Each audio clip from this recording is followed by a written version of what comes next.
What's going on, guys? Coming at you today with another video for the First Descendant. Today we're talking about Season 2. Stay tuned.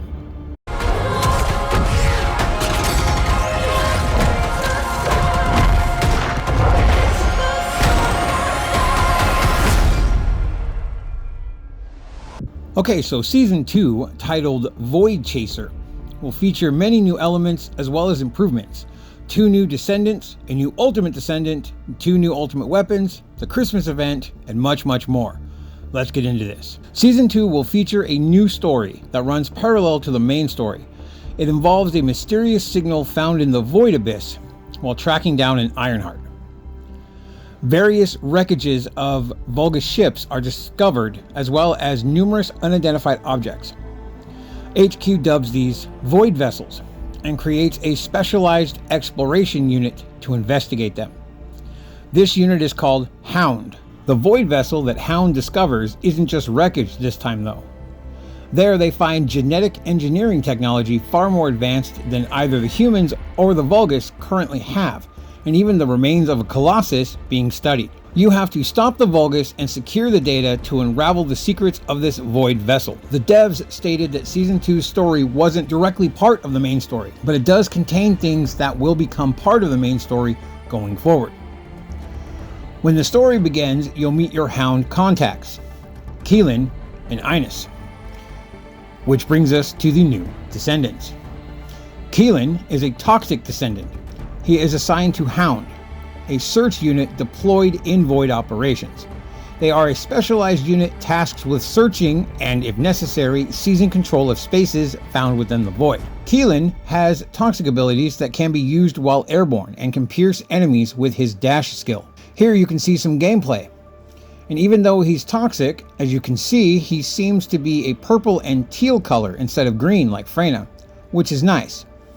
This ability here is called Onslaught, and it allows him to charge forward and damage enemies he runs through.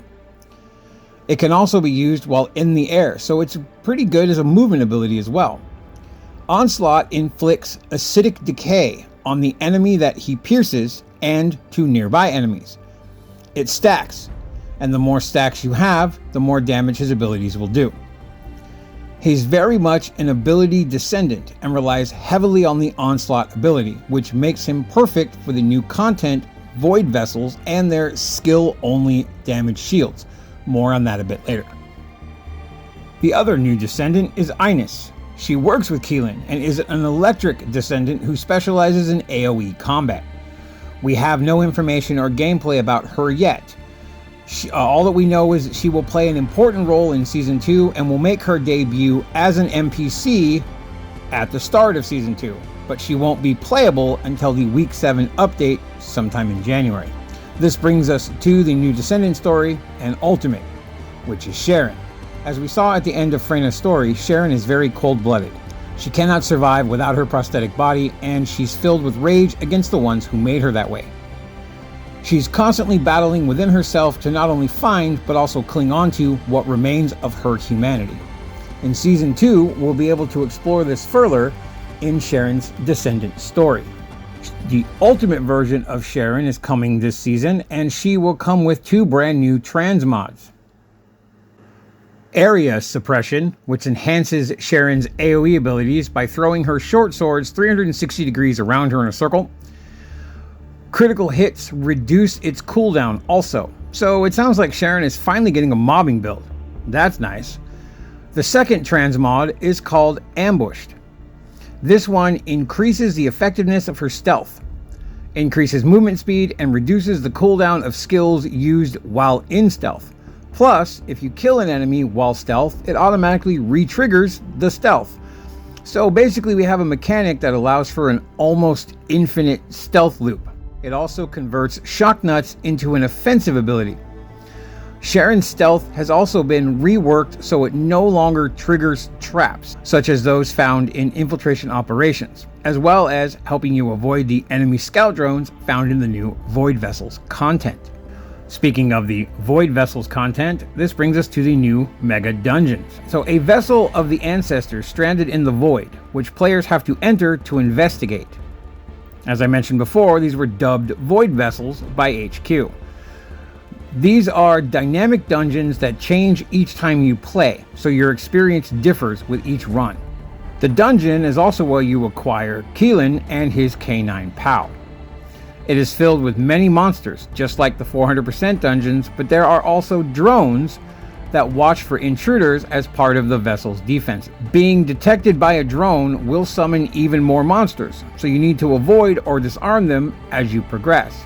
Or you could just spawn a buttload of mobs and have a party, whichever works for you. In here, you'll find mobs that are equipped with special new shields that can only be damaged by skill attacks. As I mentioned earlier when I was going over Keelan, Season 2's endgame, called the Void Abyss, seen here, contains mutated versions of Colossi that are equipped with a Void Reflux mode instead of their usual Frenzied mode. This new mode will display new patterns such as enhanced abilities and regeneration of destroyed parts. Players must interrupt their Void Reflux mode by inflicting damage or by removing/destroying parts. These fights are specifically designed around your builds and will require different builds per fight, as well as stacking attribute protection in order to survive. Or at the very least, to make it easier to survive. You know people will push that envelope because why the hell not? They are also including hard special operations, which are new special operations that will feature powerful, high-level monsters, as well as changes to the layout and tactical elements. Another new thing coming with Season 2's endgame are called Void Erosion. Void Erosion will be introduced in Week 7 and will be the final content drop for Season 2. It'll be the hardest content to date and is designed for a 4-player team that's fully built. You must have perfect teamwork to tackle the final stages, according to the devs.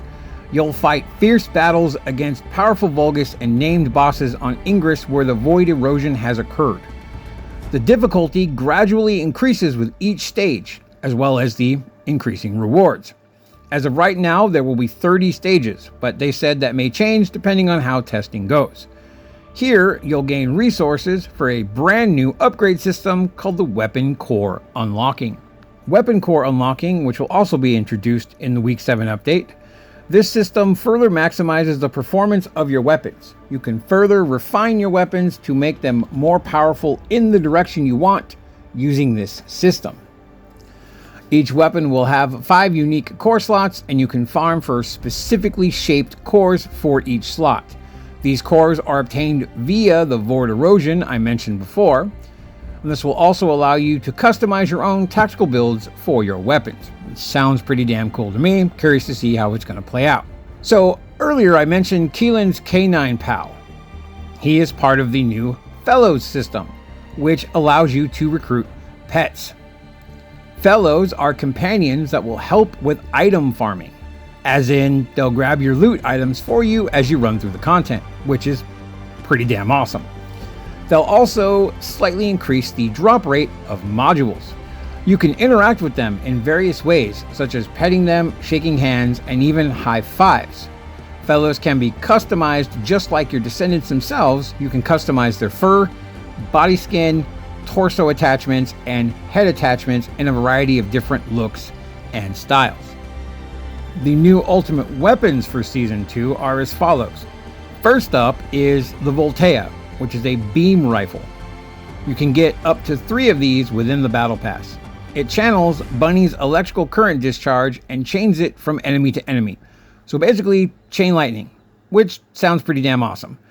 It's a great crowd control weapon and is the only weapon currently that can damage the new skill-only defense shields found in the Void Vessels.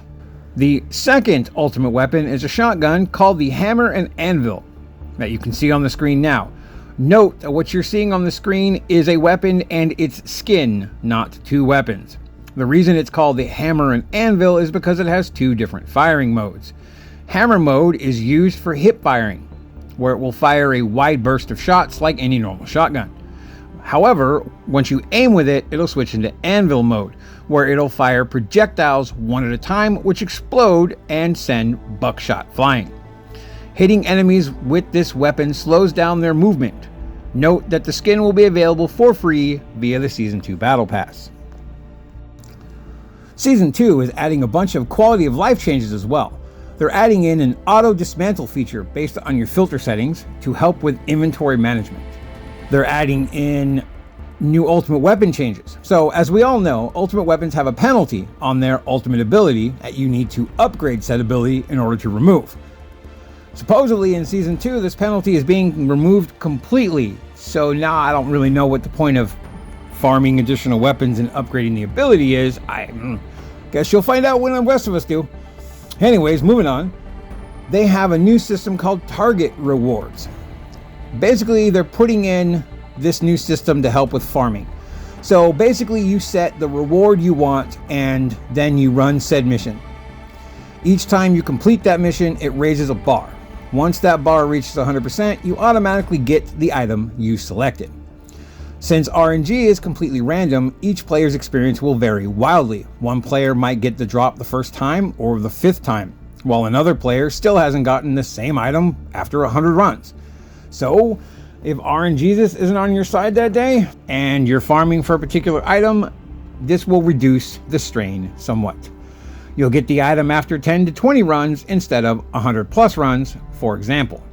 They did not state the exact number you need to raise said bar, only that there was a bar. They are also releasing another new item called the High Shape Stabilizer. This will switch the percentages of the items inside amorphous materials. So say you have an item that's a 6% chance and an item that's a 30% chance. Using the High Shape Stabilizer will flip those, so now the 6% is 30% and vice versa. Note that these will be available in limited quantities via events and the ETA merchant. I'm not gonna lie, one of my favorite things that they're adding in is the ability to color default outfits of your Descendants, which why this wasn't in day one, I will never freaking understand, because this is absolutely awesome. Here you can see base Ultimate Bunny being freaking painted. Because honestly, some of these outfits are sick looking, they're just colored really stupid and need to be fixed badly. That, and why does every Ultimate look like an old granny? They all have like gray hair. That is... I digress. Whatever.